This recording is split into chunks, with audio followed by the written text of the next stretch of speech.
to give you my opinion on it.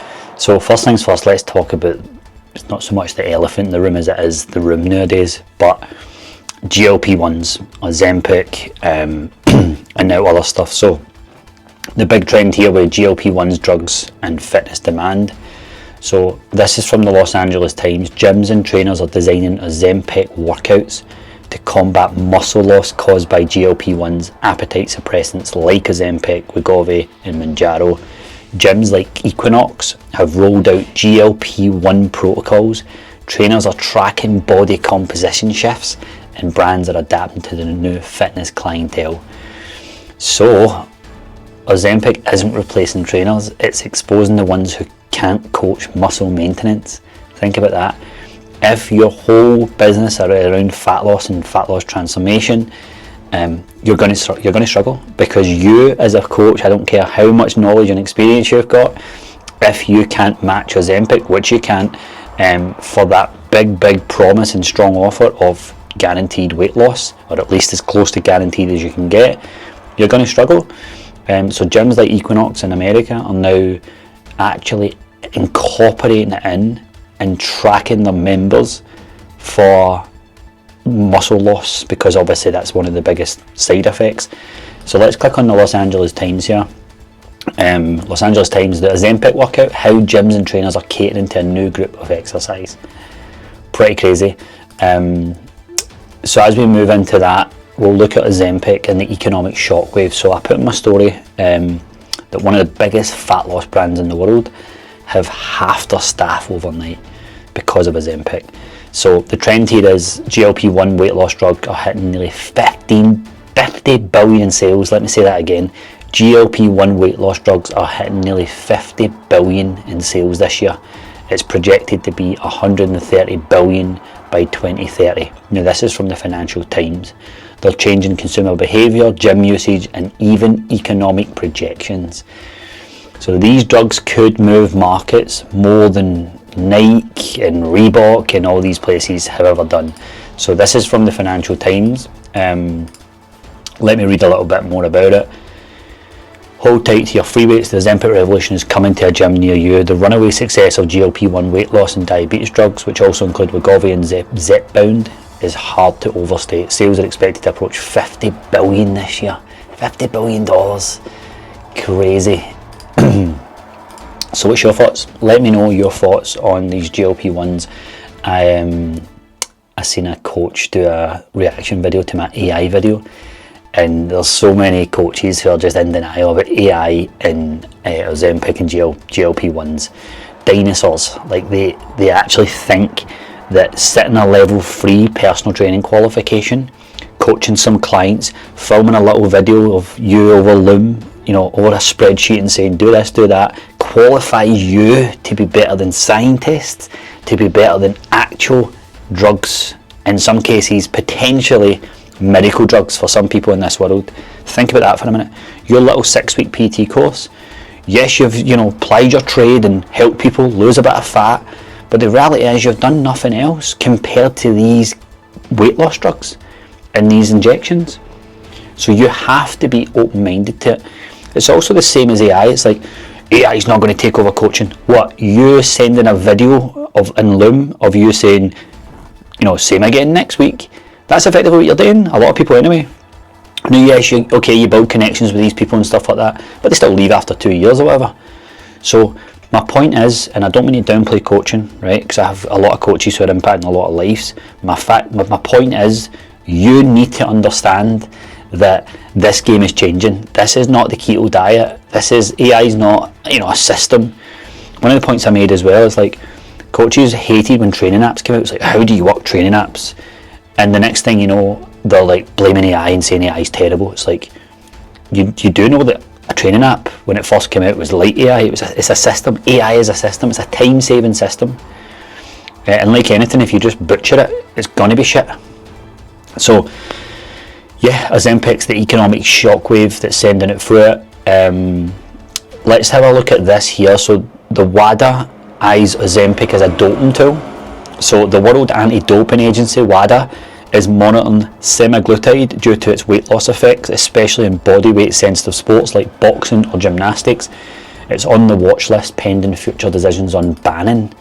So hot take is Ozempic in sport, cutting weight without cutting corners. That's a slippery slope to ethical mush. So according to the Times, we are saying that, is there enough evidence to ban Ozempic for athletes? So the use of the weight loss drugs such as Ozempic, which causes a reduction in lean muscle mass, is raising concerns, with WADA monitoring trends and effects. It's a bit like everywhere right now with this stuff. Everybody's just waiting, like, how is this working? How is it affecting people? We're going to see, I'm interested to see how it affects the bodybuilding community as well. Like, bodybuilding community has always been big on it, like, performance enhancing drugs, clenbuterol, all that sort of stuff. But I don't think anything's been as potent as this. Now, bodybuilding in itself, of course, do you want to keep the muscle? So there's going to be other variations of this that's going to massively impact bodybuilding. So bodybuilding, of course, isn't, at least not the natural one, isn't tested. But where do we draw the line here? And then what happens with natural bodybuilding as well? Is Ozempic natural? Is these GLP-1s, are they natural? Interesting. So moving on here, away from the Ozempic stuff, because we could spend a lot of time on it. I went on a bit of a rant there. We've been speaking about it a lot with our clients over the last couple of weeks because it's pretty scary. And I'm going to go and talk about AI in a minute, but it is pretty terrifying how a drug can just overnight impact you. And for one of the biggest weight loss companies in the world to half their staff overnight, because quite literally their promise is to make you lose weight, and nothing does it better than jabbing a pill that makes you hungry, that stops you from being hungry, and has the thermogenesis effect of losing fat and carries it out internally.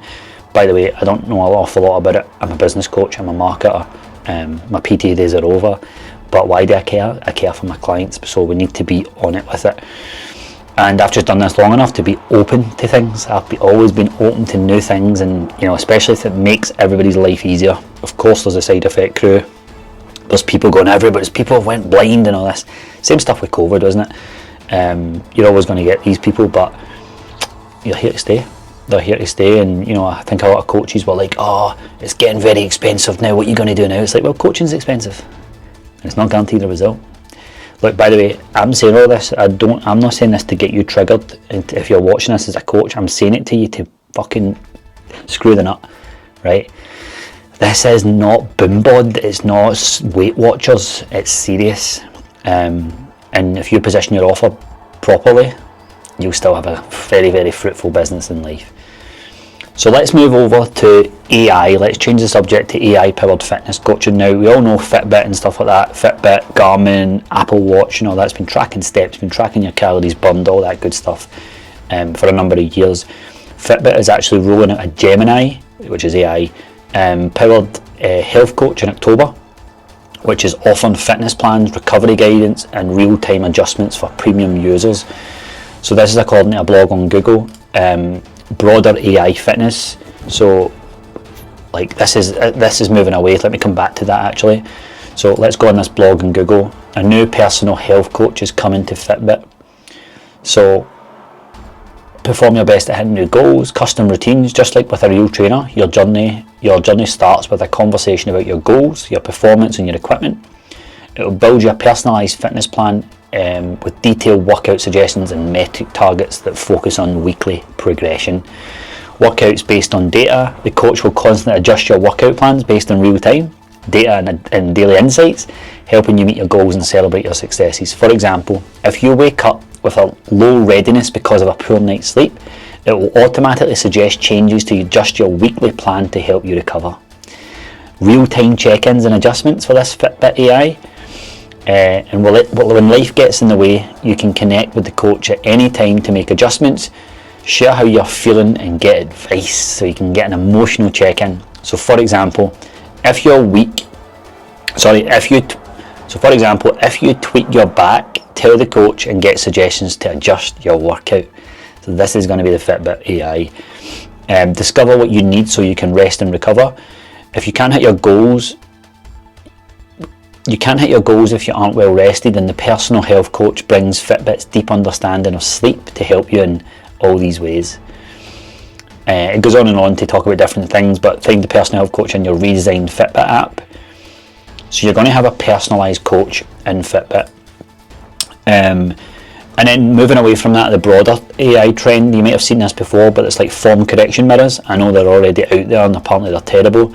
Running coaches, adaptive routines and virtual assistants dominate the tech-forward fitness landscape. So AI fitness trend, form correction mirrors. My mate told me about that and said it was terrible. He's seen it somewhere before. That's on wellnessnews.com. So yeah, AI powered fitness coaching, I do think it's got a long way to go from the limited knowledge that I have on it, but you know, I'd be keeping an eye on it, because when they brought out Fitbit and they brought out Apple Watches and stuff like that, it was a great thing. And again, look, you as a coach has to, if you're watching this as a coach, you have to think about how you can incorporate this stuff, and be ahead of the curve, man. Just know what's coming next. Like when clients say stuff and people say stuff, you go, yeah, I know about that. Like, actually take interest in this, because your future depends on it. And you know, I'm doing all this stuff here because I want you to be, I want you to win. So the kind of hot take on that is AI coaches aren't replacing humans, they're replacing just post-it influencers. And this is bang on the money. Like, the AI coaches are not going to replace coaches anytime soon, but they're replacing just post-it influencers. So the online coaches that all popped out of nowhere post-COVID or during COVID, they'll get replaced, because they aren't building connections, they don't care about their clients, they're just sending £50-60 app plans to these people in large scale. And if Fitbit are doing that for $6.99, it's like, well, the only thing is they're not idolising wanting to look like that influencer, but people very quickly catch on that I'm never going to look like that lassie or that guy, right? And you can only sell shit once. So moving on to ditching trainers for AI tools. So let's open up that can of worms a little bit, because you know, I think a part of the stubbornness that coaches have with AI is that they're not going to replace me because I'm a great coach, right? And listen, I get it, and I'm going to support you and I'm with you. But people just move on. Honestly, they just move on. Like, there's so many examples of this in the business world, marketing world, where people just move on very, very quickly. You know, one of the things that always stuck, I think it was Hormozy, was talking about the Queen, how she ruled as a monarch, like the greatest ever monarch in history, one of the greatest females in history. What was it, 90 odd years? She was 90 odd. She was. I think she ruled for, I don't know, 87, like 70 odd years or whatever. I'm not sure. England is not my forte, as you can tell. But yeah, I think it was like 6 or 8 weeks later, nobody was talking about it again, and it's tragic. But the reality is, like, I'm using that big example to show you that the world just moves on. And when things are easier, quicker, faster, cheaper, that's a very good incentive for people to move on. So, ditching trainers for AI tools. People are using free AI tools like ChatGPT to create bespoke workouts and meal plans. One user even ditched their trainer and got leaner, stronger and richer. Again, this is Business Insider. This is a very, big headline here. Decent source, but I replaced my fitness coach with ChatGPT and got fitter, stronger and richer. And the clip is like, AI beat my PT and I didn't even pay a single session. Now, these are just like, buy my AI tool or whatever. For me, obviously, I don't think, I've got some great coaches, a lot of great coaches in our service, and we've got no chance of beating our coaches. Now, the thing is, the information is now abundant, and I said this to my coaches before, you're the context.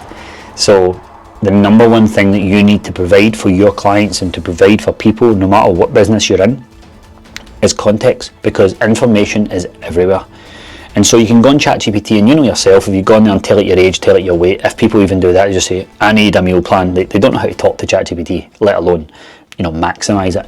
But if they do and start to learn, which they will, because it will be like anything else when we didn't know how to work an iPhone, or we didn't know how to work, iMessage or WhatsApp or whatever it is, they'll learn.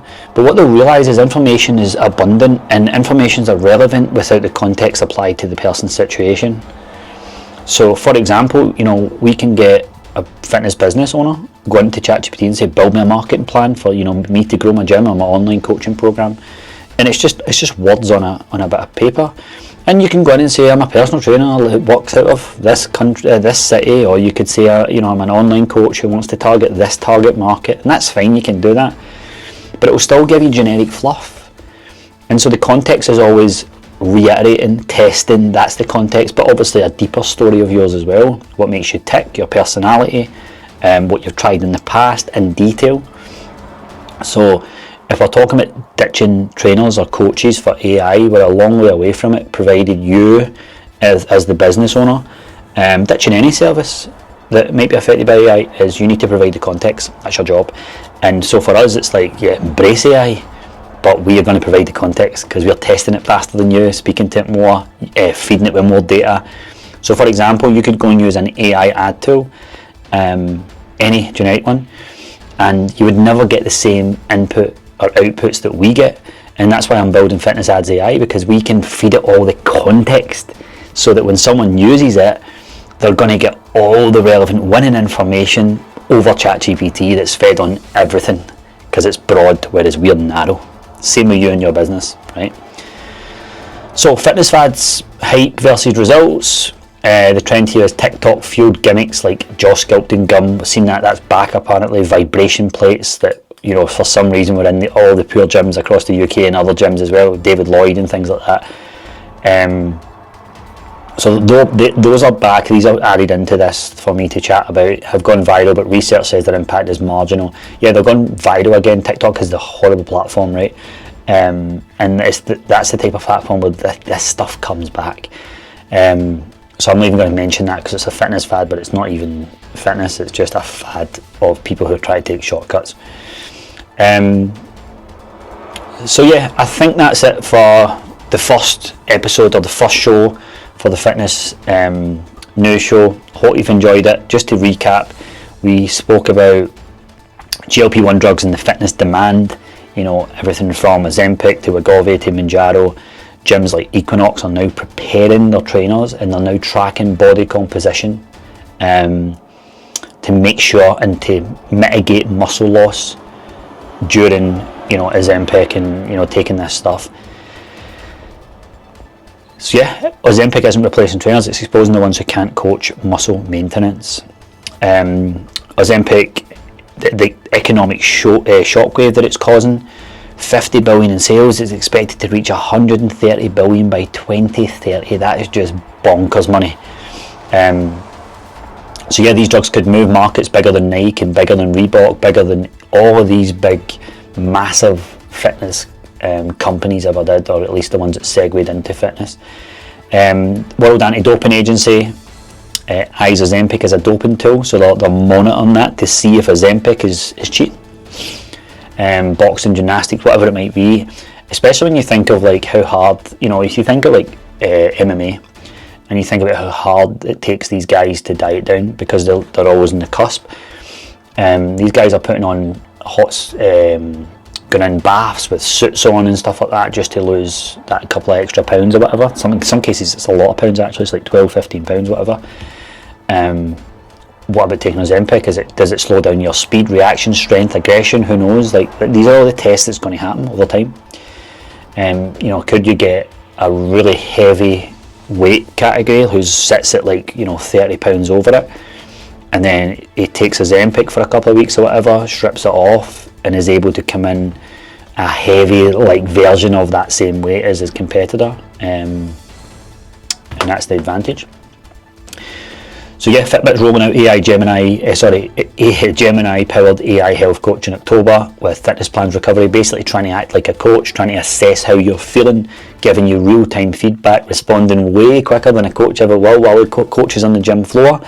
This AI is going, how you feeling? Again, it's not a real person though. So yeah, AI coaches aren't replacing humans, they're replacing just post-it influencers. And then, you know, big claims that people are using free AI tools like ChatGPT to create bespoke workout plans, which they are, but again, the key is context. Remember that. If you remember anything from this show, you're the context provider now, not the information or value provider. Fitness fads, but that is it for this episode of the Fitness Show. I hope you enjoyed it. I'd love to know, please, if you can give me some feedback. If I get feedback, I might feel warm and fuzzy, I might keep doing it. But as I mentioned at the start in a jokingly way, I want to create content that is entertaining, but is also providing you with relevant information that, as much as it's tongue-in-cheek and as much as it's providing a bit of entertainment, you know, I want you prepped. I want business owners watching this prepped for what's ahead. Let me do some research. Let me present the information in a way that hopefully makes you realise and you take that thing on board, because God knows I've got all the business stuff covered elsewhere. Anyway, thanks for watching. I'll see you soon.